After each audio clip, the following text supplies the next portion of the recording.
Hey, you ready for a pop quiz? All right. What does a human propulsion engineer do? What does STEM stand for, and why is it important when it comes to our kids and our future? And finally, how can we be more purposeful when it comes to preparing ourselves and those we love for success in today's challenging world? If you struggle with any of those questions, well, you're in luck, because our guest on this episode brings the knowledge on all these things and much more.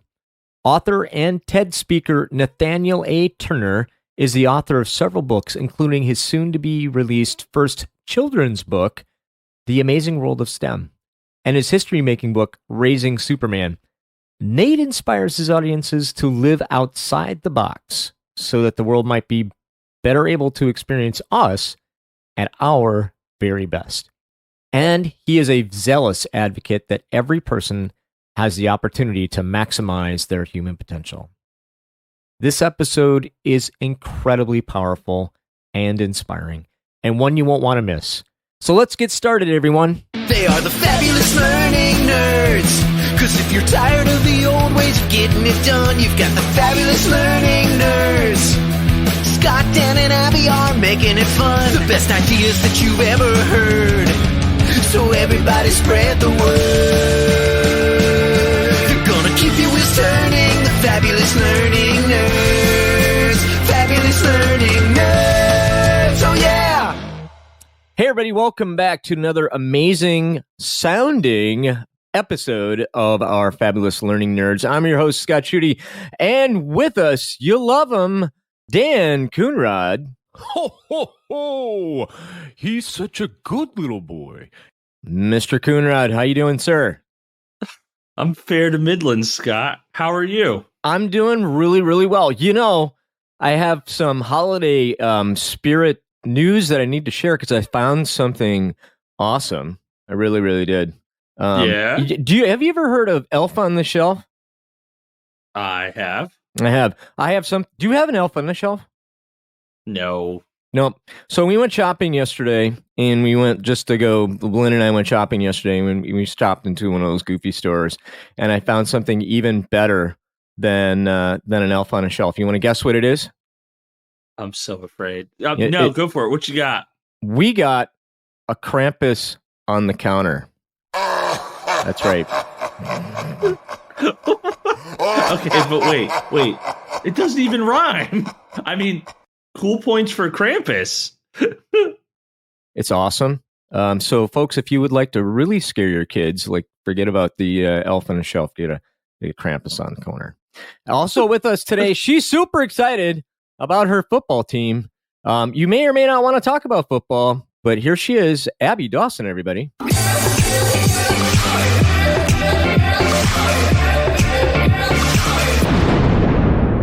Abby. Roll Tide. Yeah, right? Where did you guys end up right. So where does your team end up after last night's thrashing? Yeah, so polls haven't come out yet, but we should be going to the national championship playoffs, like the next round or whatever. And we were ranked fourth in most polls, and we're crossing our fingers. We should, I think, end up 1 or 2 because we beat the top team in the nation last night, Georgia. So, yeah, but we'll probably play Georgia again. It's all very exciting. Well, that's super exciting. I'm just super jelly that you have a team that is consistent in the W category. I'm not used to that. Daniel, how are you used to that, or you don't care? I don't care. That sounds so bad to say, but I don't. Really? That's unfortunate. I'm just a really sad. Yeah, the Vikings play the Lions today. The Lions will probably get their first win. So, hey, listen, we're not here to talk about football. We're here to talk about some really, really interesting stuff. And we got an amazing guest with us today, folks. He calls himself a human propulsion engineer. And I'm so excited to find out exactly what that means. And we're going to do so in a little segment that we call What's Your Deal? Hey, man. What's your deal? Nathaniel Turner, sir. Good morning. or good What's your afternoon. deal? Good morning, evening, whenever the heck we're listening to it. What's your deal, sir? What is my deal? My deal is to leave the planet better than it was when I arrived. In short, that is my deal. Awesome. And I like to, that. and to find a number of ways to do that. So I learned some years ago that the UN says there are 17 things that threaten the existence of the planet. And so I feel like I should be here at least working on one of those things. Well, we're super excited to hear about one of those things, and we're going to get into that shortly. Could you talk a little bit to our audience about maybe your professional and or learning journey? Like, how did you get to this space? And then we'll kind of dive into the stuff we're going to talk about. Well, about 57 years ago, a woman named Gladys and a man named Tommy were in New Mexico, and you don't mean that story. You didn't say this. No, I don't PG. mean that story. Yeah. Let's not go that far back. We're talking learning I journey. think that's the furthest back anyone's ever taken. That's us. where my learning journey began. Right, it began at conception. And my learning journey continues. So it is a journey that, in all seriousness, it has no ending. Certainly has a beginning, but it has no ending. Okay, cool. Awesome. We're going to talk a lot today about learning, and let's go ahead and dive into it. The topic of the week, folks. Are you ready?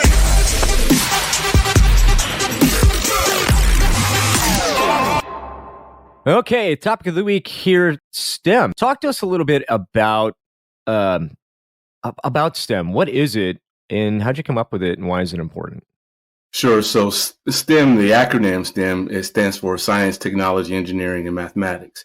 My son and I, though, we wrote a book called The Amazing World of STEM, and STEM stands for Stuart Tyson Elmo Morgan. And what we wanted to do is use the story of a 8-year-old, I hate to say boy, an 8-year-old young man on his own life journey and learning journey. But what he was primarily trying to teach in the book, or to teach parents that there's another way to create communities and society so that we all can live together in a real form of harmony. And he does that using science, technology, engineering, and mathematics. What was the inspiration for the book? My son is the inspiration for most everything I've done, certainly over the last, he's 26 now, so the last 26 years. So I have a son who is, mostly parents say their children are amazing. I have a son who is amazing. He's a fourth-year PhD candidate at Carnegie Mellon School of Electrical and Computer Engineering. And he became such a sort of a quote-unquote aberration in our community that we decided that it was time to show other families how to do the exact same thing we did and how to do it better than we did. And the way that his life, the trajectory of his life today, is built on the idea that he's mastered STEM. He's mastered science, technology, engineering, math, or I would say mastered as much as he can master at this point. But because we're all on a learning journey, he'll continue to hopefully get better at that. That's awesome. That's super fantastic. I want to ask just a little bit. You call yourself a human propulsion engineer. Right. So immediately in my mind, I'm imagining driving really fast, but I assume that probably means something else for you. You're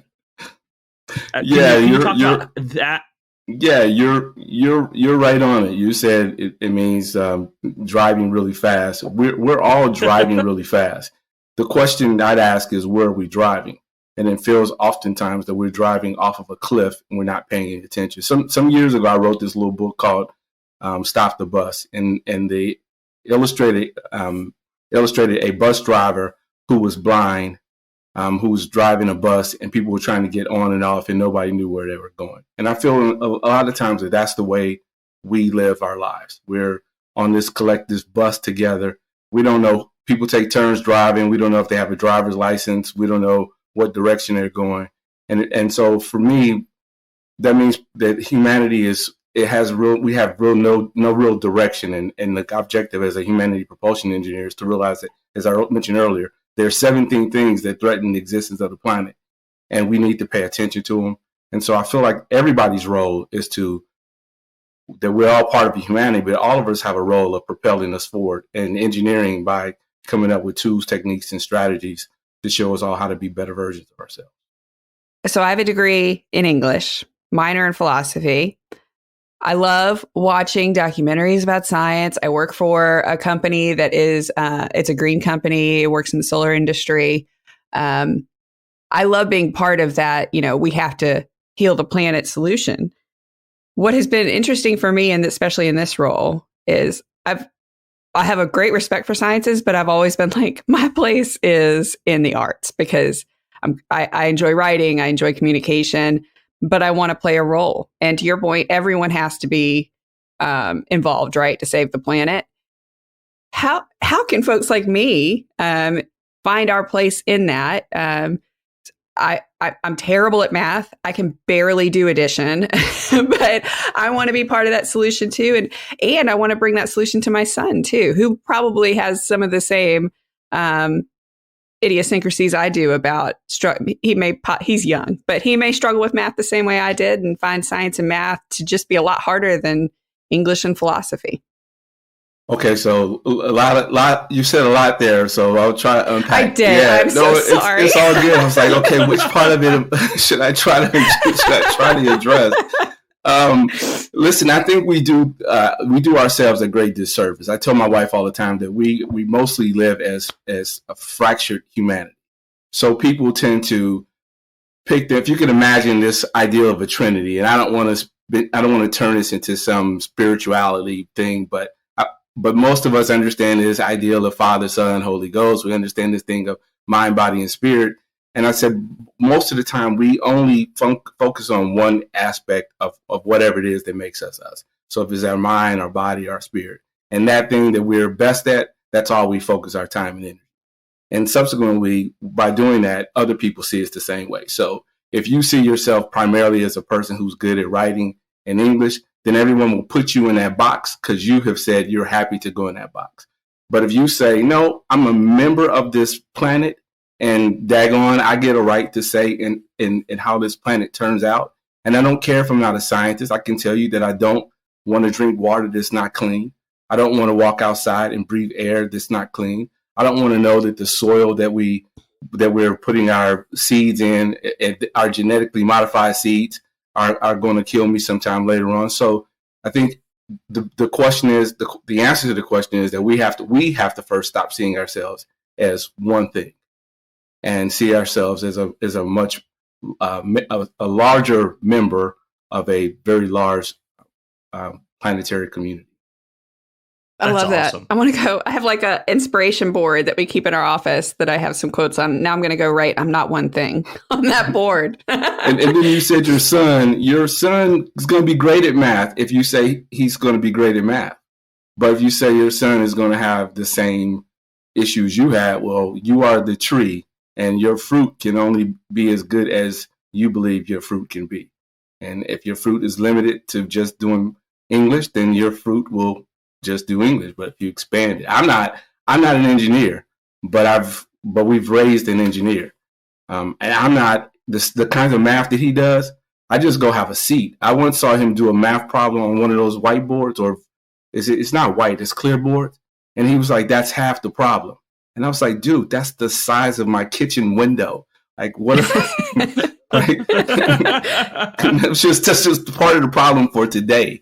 I have no concept of how to do that, but he does. And it started because we believed he could do anything he wanted to do. So he wasn't limited in his thought. So it sounds like from your book, that process of creating an environment where your kids can go beyond you, that starts early, doesn't it? Started for us before we knew what we were having. We wrote Harvard before our son was born. And we wrote Harvard for an application. And so the application was so that this unborn child would one day be able to meet the academic qualifications of Harvard. So what we were doing at the time that we had no idea, we were backward designing a child's life. We took the application from Harvard. Obviously, the first thing it says is they want students who do well academically. And in our early mind, what that meant was, we got to make sure if he's going to do well academically, that this boy or girl that we're going to have needs to be able to start reading and and being able to count and do those things as quickly as possible. And the second thing we found in the application from Harvard was they said they wanted students who were world citizens. And for us in our early thinking was, well, we made to make sure he or she can speak at least one additional language. And then the third thing is they said they want people who care for something greater than themselves. And at the time I was working on my master's in history and theology. I was in law school. And I'm like, okay, well, I got that part. That's some spiritual piece. I have to make sure we raise a child who wants to be a humanitarian. And so we took those three aspects and made that his template for his entire life. You know, I think that's amazing. And what I really heard you talk about is this idea of being purposeful. And I think in education and instructional design, that's like the first step. Like you never put anything out there without some clear objectives of what's going to be new and better when we're done. And to be able to apply that thinking to parenting, because I got to be honest with you, nobody gave me a book on here's how you parent your kid, right? No one even gave me an article to read. I just woke up one day and I was a dad. And I think most of us go through that. And the thing that's inspiring to me and hopefully to the rest of our audience is you don't have to be that way. You can decide, and I love this idea of backwards engineering. You can decide what you need to prepare your child for success and to move forward with. And sadly, if you're going to leave it up to everybody else, good luck, because no one else is really going to do a good job at that. Agree totally.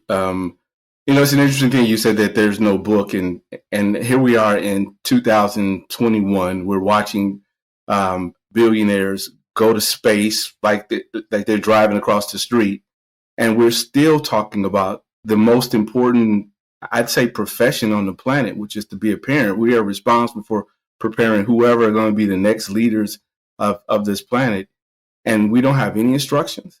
I guess the most bizarre thing ever. Why don't we have simple instructions? Do this, don't do that. Right? We could at least have some kind of guidebook. It is amazing. We need licenses for everything. I got to have a COVID vaccination card to attend a concert, but I don't have to do anything to be a parent. Nothing. Well, I do have to do something, but again, we're keeping this PG. But there's no requirements. I want to go back to something like the whole idea of we can prepare them to be what we'd like them to be. I think past generations have kind of had a luxury to where like their destiny was kind of whatever they could dream up. There weren't huge problems they were trying to solve, but I think our generation is facing this climate problem that is like feels terrifying and growing every day. Talk to me about why is STEM something we should be focusing on with our kids right now? Because for the first time in history, we do have a problem that has to be solved by us and our kids. Yeah. Well, so most of what we do today is dictated by science, technology, engineering, mathematics. We're all together right now because of science, technology, engineering, mathematics. We couldn't have done this 20 years ago. This is something we would have imagined. A child would have imagined this, right? This is the Jetsons. We would imagine being on a screen. Some child imagined it, and now that child imaginings became a reality from some other child, right? In a classroom somewhere 50 years ago, Hanna-Barbera, right? I think they're the inventors of the Jetsons. Somewhere they were 60 years ago, they were imagining this minute. And then children like us were watching the show and imagining, well, could that really be? And some other children who understood and mastered science, technology, engineering, math said, it's possible. And now we're all sitting together. So I think it's been critical. I think one of the problems today is we just need a more diverse group of people who are going to be involved with that. And by diverse, I don't mean race. I mean diverse by the diversity of thought and a concern for something other than profit. The one thing that I watch when I think about STEM today is mostly about profit. I look at Elon Musk and he's Tesla and he's worth over $300 billion. And we rave over that, but I'm not asking any other questions. Well, when are we going to fix the planet, Elon? Right? If electrification is the great thing, when are we going to actually use the sun completely and stop using fossil fuels to create electricity? So I think again, that's why I said earlier, we all have to be a part of the discussion. And the more prepared our children are to be a part of the discussion, the better off we are, so that we're not just limiting to a small segment of people who are able to have a say about what happens in the future. You know, one of the things that you talk about in the book is this idea of the village, right? Which is not a new concept, right? It takes a village that has been around for a while. But could you speak a little bit about, hey, as a parent, and you think about your kid, who needs to be in that village? Like, you know, let's be purposeful again about who, you know, we want to, who's going to be in the village, right? So if you want to change your life, change out who you hang out with, right? So talk to us a little bit about the village and who should be in it. So of course we all talk about it. We've heard the quote, "It takes a village to raise a child." The interesting thing is we never talk about who the villagers are. Like, so are they good villagers? Are they village idiots? Like, who exactly is in the village? Like, it's keenly important. When I think about my own childhood, I realized that but for 5 people who were not my mother and father, I wouldn't have this wonderful opportunity to talk to you all today. There are 5 people whose children, who already had children of their own, and then decided to bring me into the fold and treat me and love me like their own child for no good reason. And it is because of those people's encouragement to tell me I could do more than my high school guidance counselor thought I could do that I'm here. When Nathaniel and I decided to have a child, one of the things we thought of was this ideal of, well, how do we give our child kind of the same village? And if you know anything about Jim Rohn, right, he famously says you are the average of the 5 people you spend the most time with. But there's also a British scientist by the name of Robin Dunbar who did a study, and it's called Dunbar's number, and he shows that 40% of all of our interactions, our behaviors, our thoughts, our actions are guided by our relationship with 5 people. And so we started thinking about, well, this thing 5 seems to be important.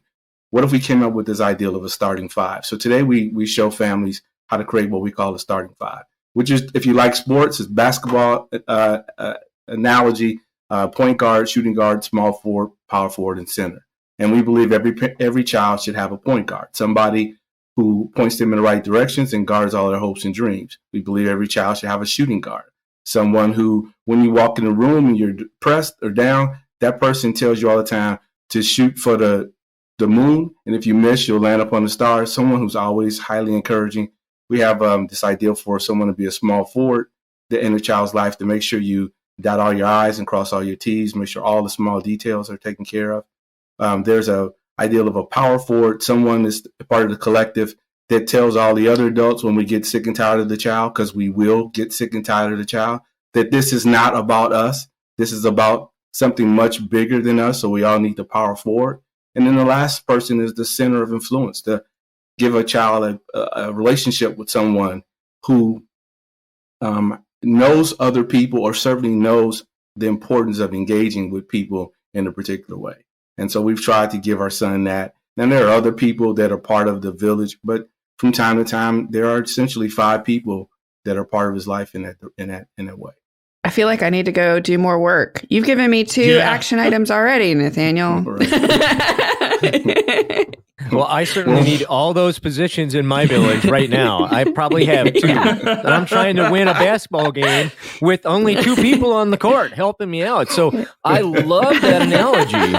I really do. And, you know, one of the things that I think is also really important, and I'm sure you could talk a little bit about this too, is, you know, just because you have your team today doesn't mean that you're not constantly evaluating the talent that you've got on your team to help everybody win, right? So one of the things that I've learned in leadership is to, like, always be evaluating, do I have everybody, do I have the right people to help me win? So is that something that is part of that process too? Like, well, you know, you have someone as a point guard for a season, and then I need a better one, so go find one. You got to trade and upgrade. Absolutely. Absolutely. So the ideal with Dr. Dunbar, he says that we generally can have a relationship with 150 people at a time. And so I think the way he explained it was that if you were getting ready to get married or have some kind of big family event, if someone asked you who are the first 5 people you wanted to invite, you could think of those people just automatically.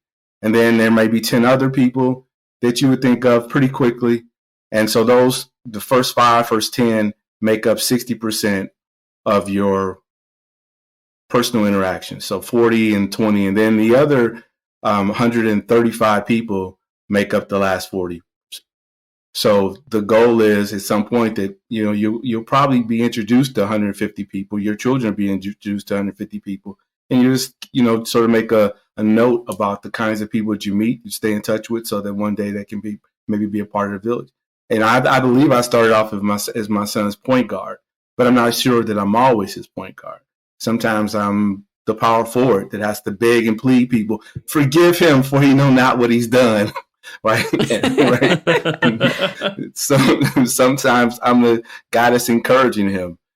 So we change roles. My wife is usually, without question, his small forward, because she's meticulous about making sure that he covers all of the small details. He has an uncle who will call us all and tell us all off, and sometimes call him and tell him off. So, but there is some of that ebb and flow of people coming in and out of those roles.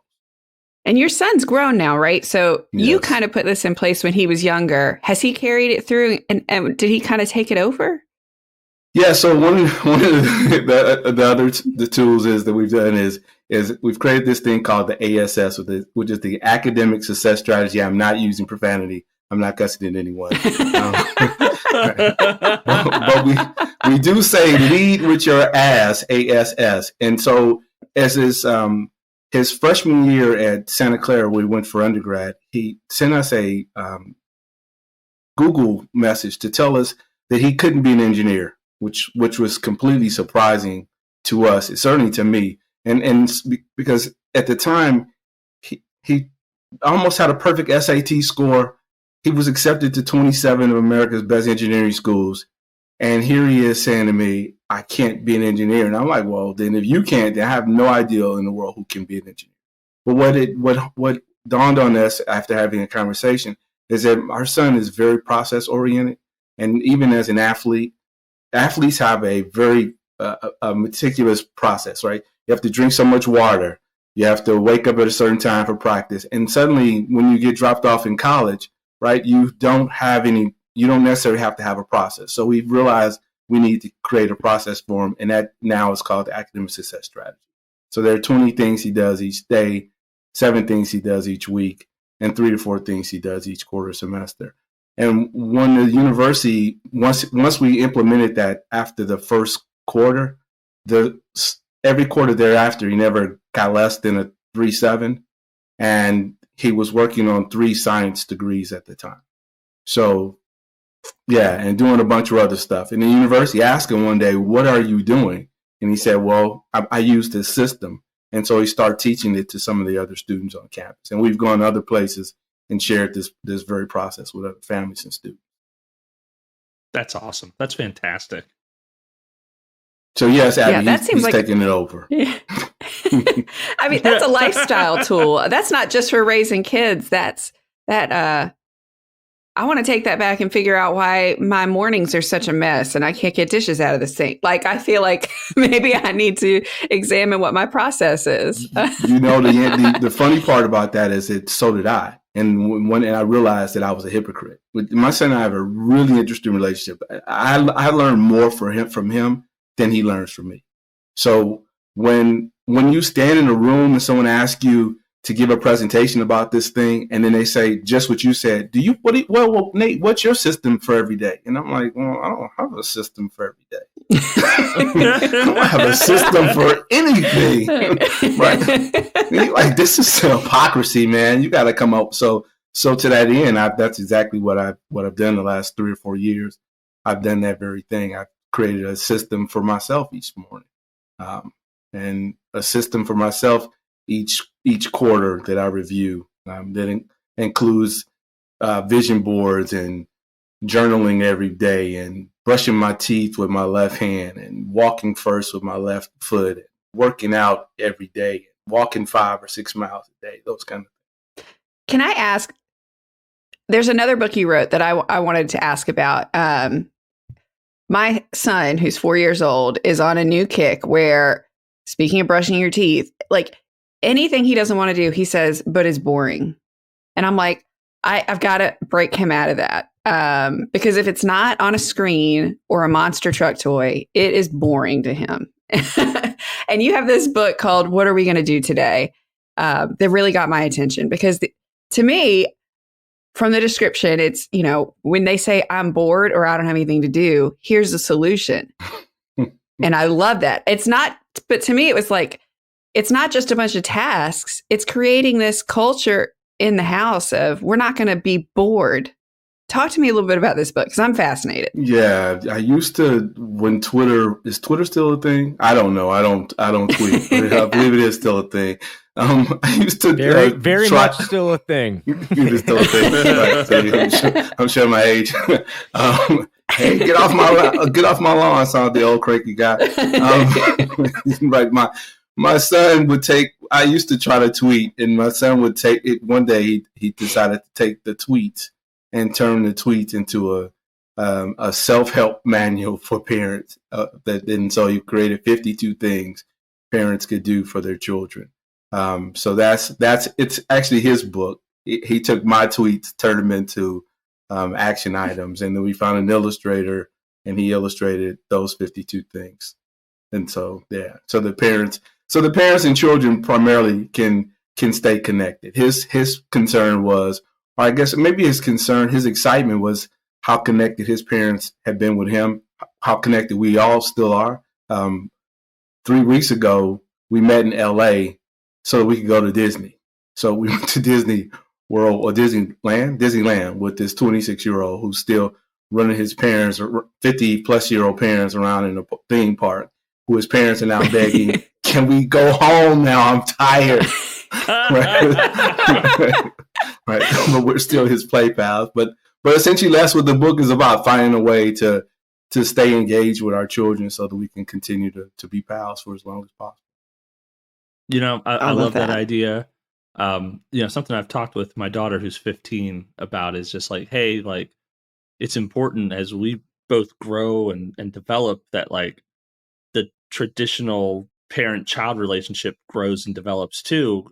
I know so many people who, as they grew from child to teen to adult, their relationship with their parents strained because they still saw their parents as parents, and their parents still saw them as children. Mm-hmm. And so without any room to grow and develop those relationships, they just drift apart. And everybody's like, oh yeah, I talked to my parents for Thanksgiving. Oh yeah, I talked to them once this month. And I love that. I love the fact that you and your son are still hanging out, and you're leaving room for that relationship to change and develop. That's awesome. One of the things that I refused to do, my wife and I refused to do when he was born, was to call him a child or baby. Well, we could say it was our child. We wouldn't call him a baby or anything like that, or boy. And one of the reasons that we didn't want to do that is the very thing you just described, that is very hard to figure out what a demarcation is between childhood and adulthood. And rather than be faced with that, what we decided to do is just tell people he was our man in training. Because the idea was that if you think about Old MacDonald on the farm, and Old MacDonald sings about what he's responsible for taking care of, when he talks about Old MacDonald on the farm, let's say Yayo, and on the farm he had a chick. He doesn't ever, Old MacDonald doesn't, the song is not about raising a chick. The song is about raising a chicken. It's not about raising, a calf. It's about raising a cow. But when we talk about parents, we're talking about raising boys and girls. And I'm like, well, we're not raising boys and girls, actually. We're raising men and women. So why don't I just skip the boy and girl part and just call him what he is? He's a man in training. One day he'll be a full man. Right now he's in training. And even though he's a couple hours old and he's just crying all the time and laying on his mother's breast, he is still a man in training. I still cry a lot, and I go home sometimes and lay on my mother's chest as well. So like that doesn't change because of how old you get. But we decided to just focus on the end, on the outcome, which was that he would be a man, and that's the way we would develop that relationship. That's awesome. We've talked a little bit about being purposeful and about habits and lots of really groovy stuff. In the book, you talk a little bit about this idea of a life template, right? So those specific things that can, inspire and motivate and help your men and women in training grow up to be amazing people. Could you talk a little bit about that and how our audience might be able to apply that to their family or even to their personal lives? Sure. So the life template is essentially this backward design approach again to life. And so I'm going to ask you all this, that is there if you think of one word that's the most important word on the planet, what do you think that word is? Love. Okay. Good answer. Abby? I feel like I'm a game talk show host. Abby Dawson. For me is like, I think peace, not necessarily world peace, but like that an internal, like calm peace for me. And last but not least, Daniel. I know I waited to go last and all the good words are taken. I just live. Okay. So we got live, love, and peace. Those are all very good things. So I always tell people, I think the most important word is who. And I think because who will define, will appear in your obituary, who you were, who will appear when your eulogy is spoken, and lastly, who will appear on your tombstone or your epitaph. Now, in your tombstone, may Abby say love, and Scott, it may say live, and Daniel, it might Mine say will probably not. It might say peace. It'll say peace. Mine will probably not say live. So for me, that's where the template begins. The template begins at the end. When your time on this planet is up, how do you want people to speak of you? Because honestly, I believe we're all living our obituary, our eulogy, our epitaph today. And so when you look at your life that way and you say, okay, well, I know how I want it to end, then everything we should be doing on a daily basis should be to lead us to that point that when it is an end, that it reads exactly the way we want it to read. And that's what we do with the template. So when we're talking about students in school and you ask a parent, what do you want for your child? And the parent says, I want my child to go to college. And I'm like, well, does it matter what college they go to? Does it matter how much student debt they have? Does it matter when they're done if the person says the college name first or they say your child's name first? There is a difference to that. Like, what is it that you want? Do you just want a child who goes to college? Or do you want a child who finishes college? Do you want a child? So we ask all of these questions to get down to what people's hopes and dreams are in reality. Then we talk about, what happens with the planet. Do you want to be a participant?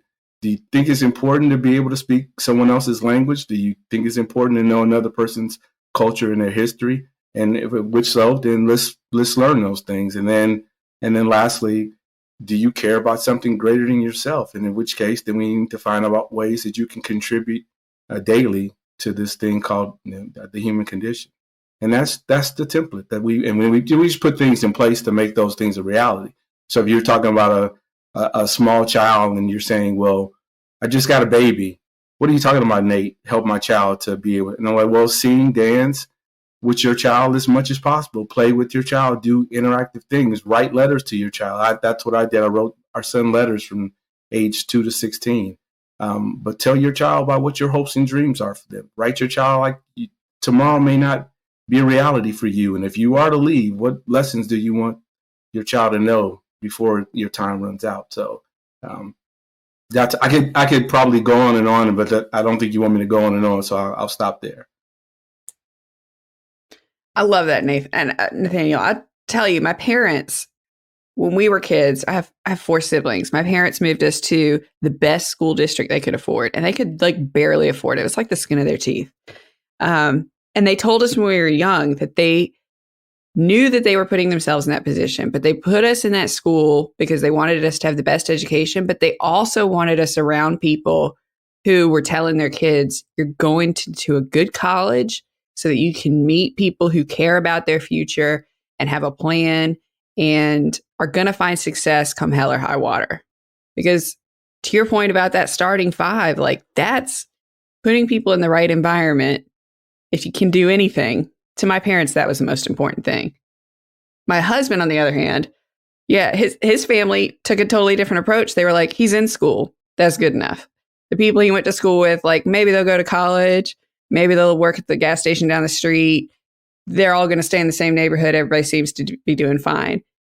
I can't tell you what a difference. And as adults, we're still learning how that has changed us and affected our outlook. And now that we're raising a son, we see it almost every day in those conversations about what are we going to do for him. Yeah, I completely. So I'm a believer. I completely get it. And sadly, we're still living in a nation where the educational opportunities are predicated on zip code. And so the idea behind our template is to show parents how to take charge of it yourself, because if we just keep waiting for someone else to decide that all our children deserve an equal and high level quality education, well, the more technology we have, the more disparities we are actually starting to see because of that. So, no. Yeah, and unfortunately, the pandemic really showed us the gaps, right? So when you have children sitting in front of a 7-Eleven studying because they don't have internet in their home, that's a problem, right? When you have children out of school for months because our educational system wasn't prepared for distance learning and had no idea, weren't coaching people up, that's a big problem. So one of the things that I'm inspired by this discussion is my role in that, right?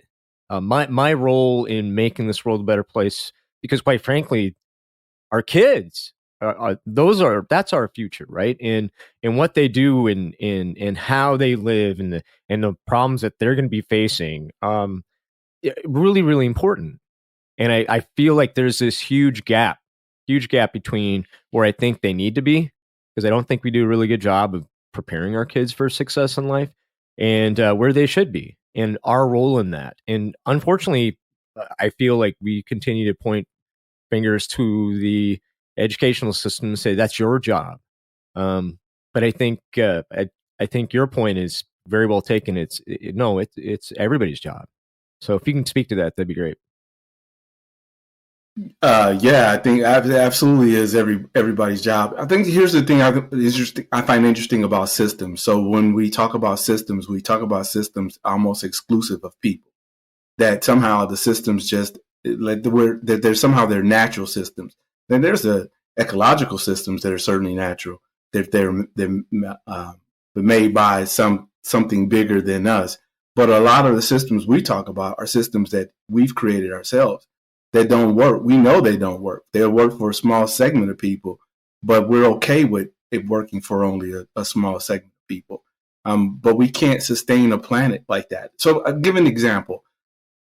During the day, I work in the financial services industry, and clients will call you and they'll say, hey, what's a good thing for me to invest in? And I said, well, there's a lot of good things, but here's the question. Do you want the investment to solely show up on your statement, or do you want the investment to show up in your community? And they're like, well, what do you mean? I said, well, you could invest, let's say, in Target. Target's a wonderful company to buy your stock. I'm not making a stock selection. So if anyone from the SEC is listening, that's not what I'm suggesting. But when you go in a store like that and it's a busy day, you get to choose what you think about humans also. There's a line where there's someone standing and it's an actual cashier. And then there's all these wonderful lines that say self-checkout. Which do you choose? Right? Because to choose the self-checkout line says that I care less, at least says to me, that I care less about humans. Because the self-checkout line doesn't have anyone working there. And the self-checkout line is good for me as a shareholder, because the most expensive thing about running a company is labor. So I can get rid of labor, my profits go up, which means my 401k goes up or my investment portfolio increases. But at the same time, the people in my community are now unemployed.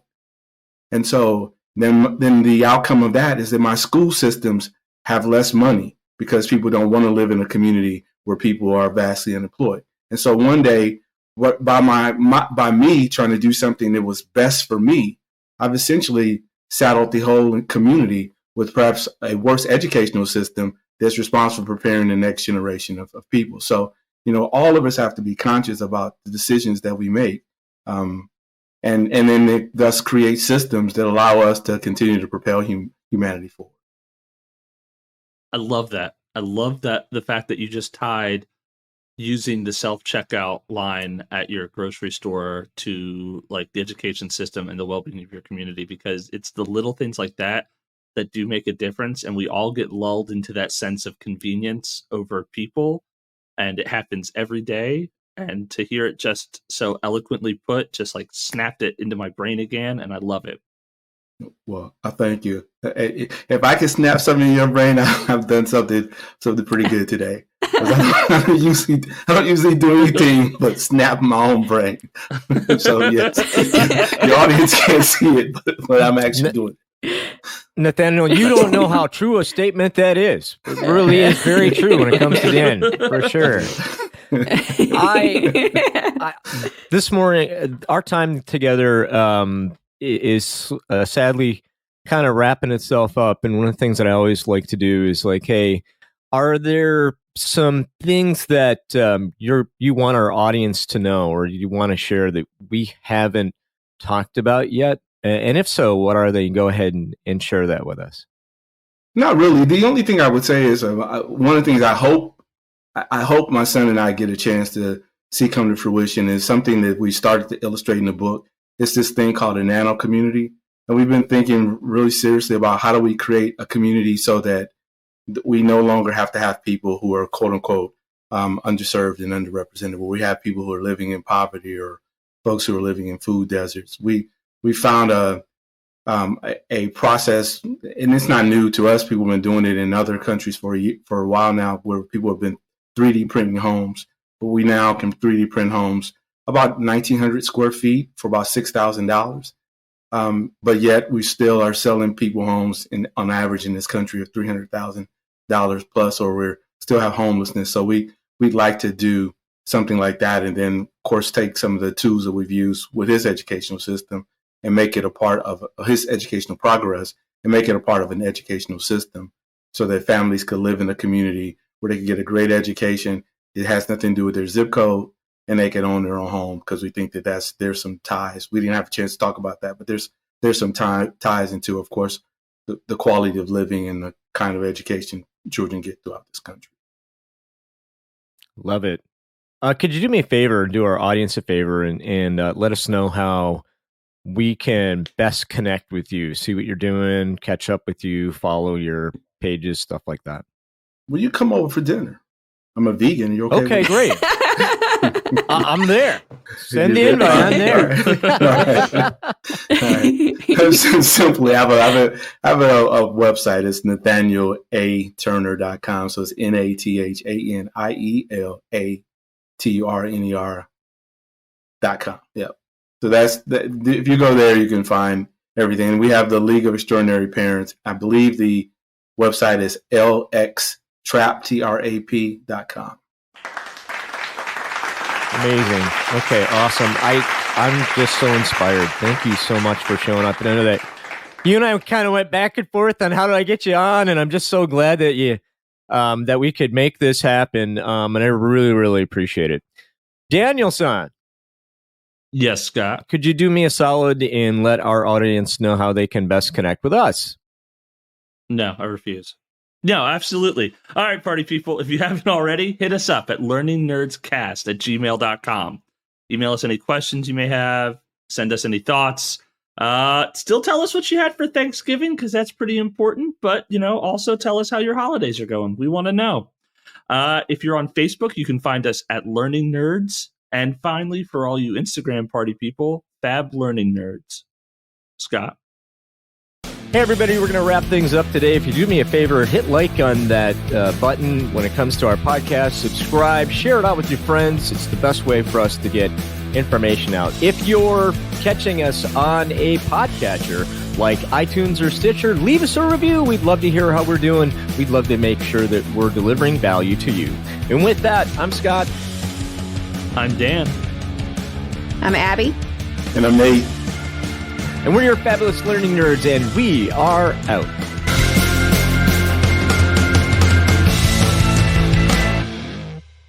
Hey there, this is Scott. This is Dan. And this is Abby. And we just want to take a few minutes as we go into these holidays to thank all the guests who've sat down with us this year. You've really inspired us. I think you've really inspired a lot of our audience. And we just want to say thank you.